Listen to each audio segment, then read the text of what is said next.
This time on MERGS Science, the plasma membrane of the cell.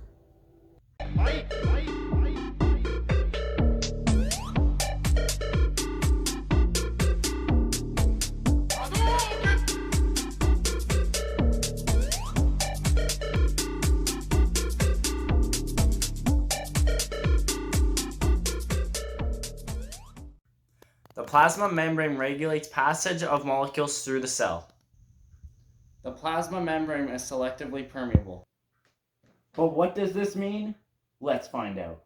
Okay, so let's go talk to my old UNBC biology professor, Ricky.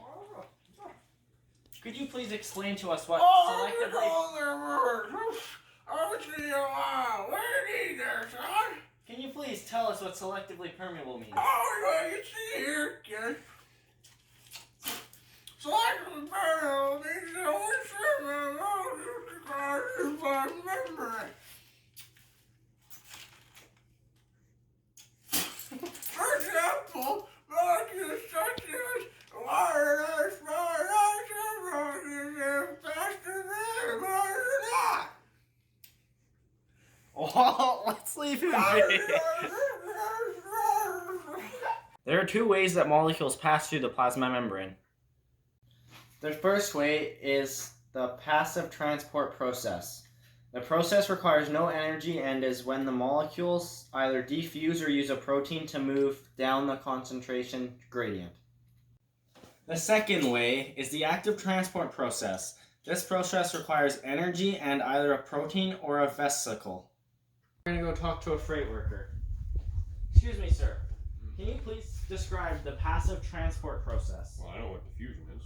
It's the movement of molecules down the concentration gradient. At least that's what I heard. Oh, thank you. Thank you very much.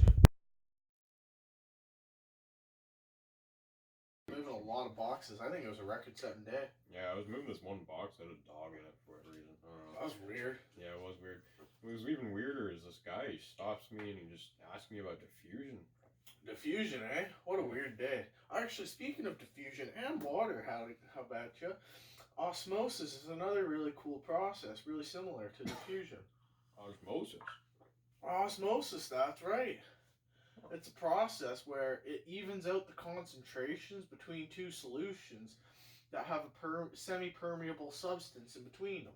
Like, for example, a cell and a solution that the cell's sitting in. Really? Yeah, so if there's a higher concentration of a solute in the cell, the water will actually go from outside the cell and into the cell to try to even out the concentration levels. That's how osmosis works, and it diffuses between the semi-permeable substance. That's where the diffusion comes into play. Wow. Yeah, it always tries to make it even, though. That's an important note of osmosis. The more you know, eh? Yeah, it's always good to know. It's always good to know. Always good to know. Always. Facilitated transport is the type of passive transport that requires no energy. It also requires a carrier protein to move it down the concentration gradient. It is also specific for every molecule.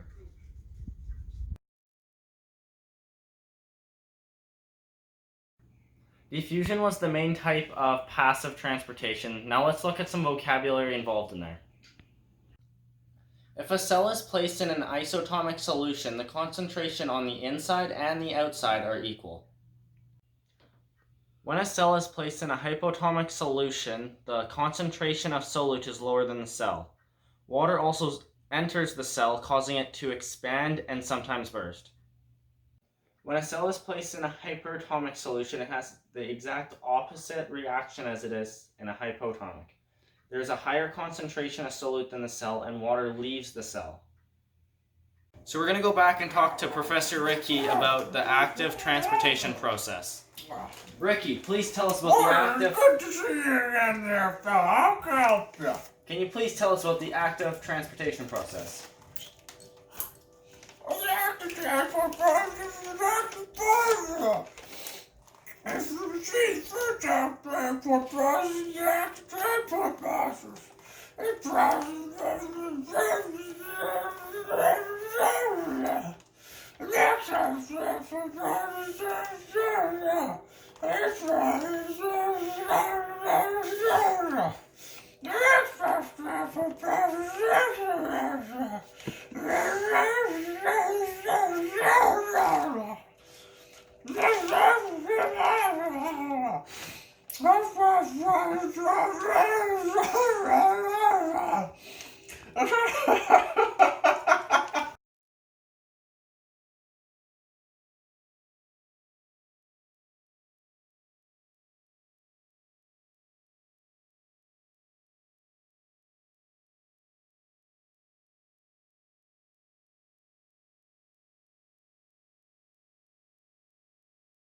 Shown in this table, for diffusion, it goes down the concentration gradient, there is no protein or use of energy, and there are small non-charged molecules. For osmosis, it also goes down the concentration gradient, it doesn't use power, protein, or energy, and there are water molecules. For facilitated transport, it goes down the concentration gradient, it uses proteins but no energy, and they're just molecules. For the active transport, it goes up the concentration gradient. It uses both proteins and energies, and their molecules and ions. This is endocytosis. The molecules go into the cell. It can have proteins and it uses energy, and the types of cells are macromolecules. For exocytosis, the molecules go outside. There is no proteins, there is energy, and they are also macromolecules.